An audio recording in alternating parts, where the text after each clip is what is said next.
जो इस सिलसिले को चालू कर रहे हैं, इसका नाम दिया जनसंवाद। आपसे बात करके, आपकी कठिनाइयों को समझ करके उन समस्याओं का समाधान भोपाल में लेके करेंगे। और माननीय मोदी जी के नेतृत्व में जिस प्रकार से मोदी जी काम कर रहे हैं, जोरदार ताली बजा के बताओ, मोदी जी अच्छा काम कर रहा है।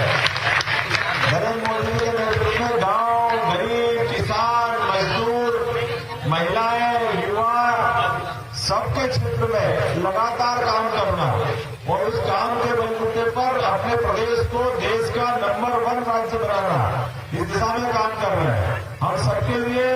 और ये महत्व की बात है कि जो छोटे जिले हैं, पिछड़े जिले हैं, नए बने जिले हैं, इनकी बहुत सारी कठिनाइयां हैं। इन कठिनाइयों को इनके मौके पे जाकर के समझना और इसका समाधान निकालना, क्योंकि जिला बनाने के बाद उनकी जो आने वाली परेशानियां हैं उसको दूर करना ये भी अपना दायित्व है। तो पांडुरंगा जिले के अपने सारे भाई बहनों के बीच, चूंकि मेरे पास समय की कमी है, मैं अभी यहाँ के बाद 2 कार्यक्रम में हो जाने वाला हूँ, इसलिए लंबा भाषण तो नहीं दूंगा, लेकिन आप सबके बीच में लगातार आता रहूंगा, ये आश्वासन दे सकता हूँ। आपसे मेरा भाई बहन का रिश्ता है, इस नाते से आपके बीच में लगातार आना और आपके बीच काम करना। पहले हमने कई निर्देश दिए, अभी आपके बीच में 2-4 काम की चीज बताता हूँ। अब अपने बीच में अगर आपने अपनी खेती की रजिस्ट्रियां कराई तो पटवारी के आगे पीछे घूमने की जरूरत नहीं है। जैसे अपन ने दस्तावेज का पंजीयन कराया, पटवारी को अपने आप नामांकन करना पड़ेगा, ये उसकी अपनी प्रेरणा है। और कोई इस मामले में गलती करेगा, पटवारी लापरवाही करेगा तो कलेक्टर साहब आप ध्यान रखना, आप पे भी कार्रवाई करूंगा और जो संबंधित है उस पर भी कार्रवाई करूंगा, किसी को छोड़ने वाला नहीं। सरकारी अधिकारियों का काम है वो कितने बड़े अधिकारी हो, लेकिन मुस्तैदी से काम करें, लापरवाही नहीं करें। जो जो सरकार ने निर्देश दिए हैं, प्रत्येक निर्देश का सख्ती के साथ पालन कराना ये हम सबका दायित्व बनता है। और सरकार के मुखिया होने के नाते से ये हमारी भी जवाबदारी है कि हमने जो निर्देश दिए उसका मैदानी रूप से पालन हो रहा कि नहीं हो रहा, उसका पालन भी करके देखना। और पालन करने में संवेदनशीलता के साथ, जनता के साथ तो संवेदनशीलता है, लेकिन अधिकारी कर्मचारियों की छूट नहीं है, उनकी लापरवाही बर्दाश्त नहीं करेंगे। उस मामले में कड़ाई जो करना है वो सब करेंगे, लेकिन जनता के हित में जो हो सकता है वो भी लगातार करते रहेंगे। एमपी के नवनिर्वाचित मुख्यमंत्री डॉक्टर मोहन यादव की 10 बड़ी घोषणाएं, किसानों को 12,000 रुपए, लाडली बहनों को 1,500 रुपए महीना देने का मुख्यमंत्री का पहला तोहफा और साथ ही साथ किसानों के लिए 2,700 रुपए प्रति क्विंटल गेहूं खरीदने के लिए सीएम मोहन यादव ने मुहर लगा दी है। इस योजना को पारित कर दिया है, साथ ही साथ और भी योजनाओं को लागू करने जा रहे हैं। तो सुनिए क्या कुछ और बड़ी योजना है।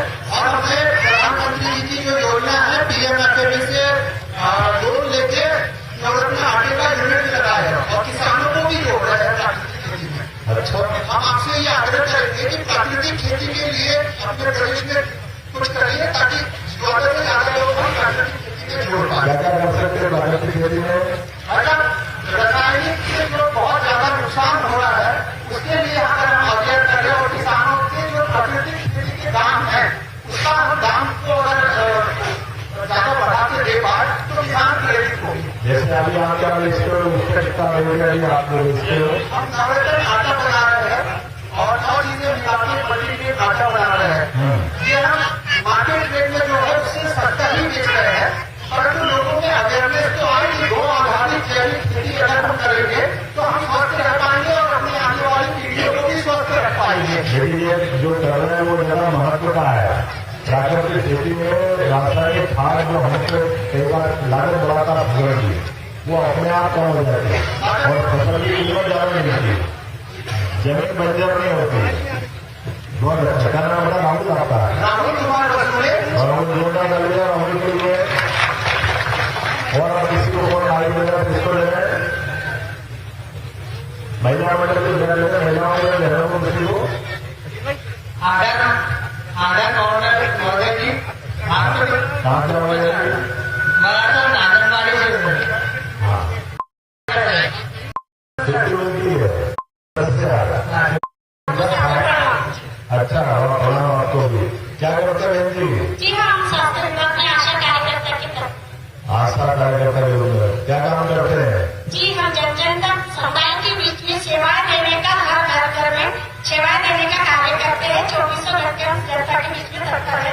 अच्छा, कब आखिरी बार सेवा दी आपने? सर आज भी बच्चों का टीकाकरण करके ही आपके दर्शन के लिए आता अरे वाह, देवता कालीका बहनी के लिए बच्चों का टीकाकरण करके आए और पशुओं को पहुंचा ही नहीं हॉस्पिटल।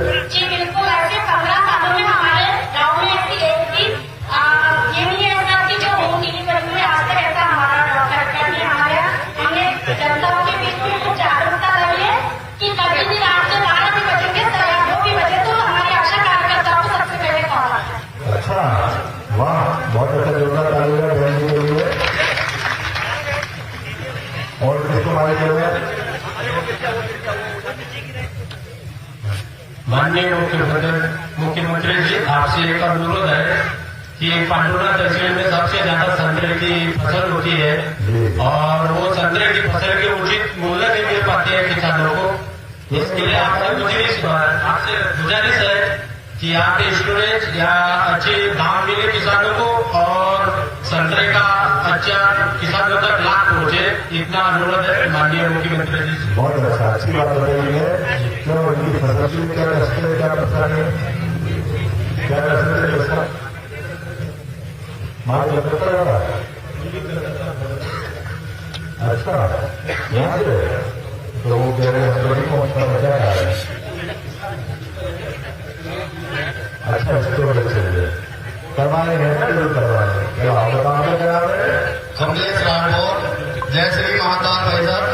बहुत जय श्री महाकाल जी, हमारे क्षेत्र में कपास की खेती होती है बहुत अच्छा। और कपास का जो दाम है पिछले कुछ वर्षों से किसानों को मिल नहीं रहा और उचित दाम क्या दिक्कत है जी कपास की?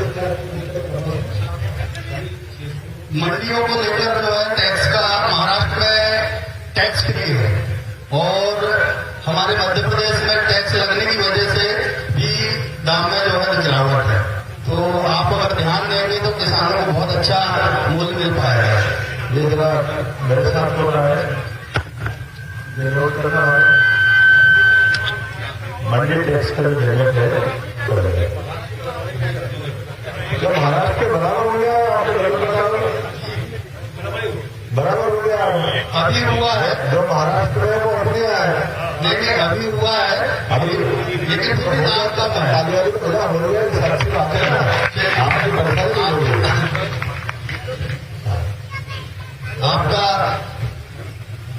सहयोग और मूल्य बढ़ जाए तो किसानों को और फायदा होगा। बहुत धन्यवाद। और आप किसको लग रहे हैं? भाई साहब जय श्री राम। जय श्री राम। क्या नाम? जय सर, बाजीराव देशमुख। बाजीराव देशमुख। बहुत क्या करते हैं बाजीराव जी? मैं भाई साहब अभी वर्तमान में ओबीसी मोर्चे का मंडल अध्यक्ष हूँ नागरवाड़ी मंडल से। भाई साहब पांडुरा जिला तो बन गया है, घोषणाएं भी अब पूरी हो गई है। मैं आपके संज्ञान में ये बात दिलाना चाहता हूँ कि पांडुरा जिले से हमारा जो गांव है काराघाट कामठी, ये जो नारायणघाट कनान नदी पे जो ब्रिज है, आज ज्ञापन दिया है। जी जी जी, तो ये नदी में अगर ब्रिज आखिरी है ना जी, उसके बाद अपन शुरू कर देते हैं 5 मिनट अपनी बात करके, जी है ना। और भाई साहब एक और प्रश्न है हमारा कि अभी वर्तमान में किसानों को बिजली नहीं मिल पा रही बराबर। अच्छा, बिजली बार बार टूटी हो रही है। बिजली की क्या परेशानी? जी वोल्टेज डाउन आ रहा है, चल वोल्टेज डाउन आ रहा है, बस करंट लाए। बहुत बहुत धन्यवाद भाई। बहुत अच्छा है। अगली बार आपके बीच में आया हूँ, आप जरा मेरी बात सुन लो, है ना, ताकि मेरा अपने पूरे कार्यक्रम के लिए हम आपसे ही बात करना है भोपाल जिले के, और ये आखिरी बात नहीं है, ये शुरुआत है। लगातार आपके बीच में ऐसी बात करके आगे रहेंगे और ये अच्छा लगता है ना कि कोई योजना जो आपके गांव के लिए, आपके काम के लिए, आपकी परेशानी के लिए आज से ही बात करके आगे निकाल है। अच्छा है कि नहीं है? अगर नहीं तो गाली बजा के बताओ ये अच्छी बात है। तो इसी को, इस सिलसिले को चालू कर रहे हैं, इसका नाम दिया जन संवाद। आपसे बात करके, आपकी कठिनाइयों को समझ करके उन समस्याओं का समाधान भोपाल में लेके करेंगे। और माननीय मोदी जी के नेतृत्व में जिस प्रकार से मोदी जी काम कर रहे हैं, जोरदार ताली बजा के बताओ मोदी जी अच्छा काम कर रहा है। नरेंद्र मोदी जी के नेतृत्व में अपने गांव, गरीब, किसान, मजदूर, महिलाएं, युवा सबके क्षेत्र में लगातार काम करना और उस काम के बलबूते पर अपने प्रदेश को देश का नंबर 1 राज्य बनाना, इस दिशा में काम कर रहे हैं हम सबके लिए। और ये महत्व की बात है कि जो छोटे जिले हैं, पिछड़े जिले हैं, नए बने जिले हैं, इनकी बहुत सारी कठिनाइयां हैं। इन कठिनाइयों को इनके मौके पे जाकर के समझना और इसका समाधान निकालना, क्योंकि जिला बनाने के बाद उनकी जो आने वाली परेशानियां हैं उसको दूर करना ये भी अपना दायित्व है। तो पांडुरंगा जिले के अपने सारे भाई बहनों के बीच, चूंकि मेरे पास समय की कमी है, मैं अभी यहाँ के बाद 2 कार्यक्रम में हो जाने वाला हूँ, इसलिए लंबा भाषण तो नहीं दूंगा।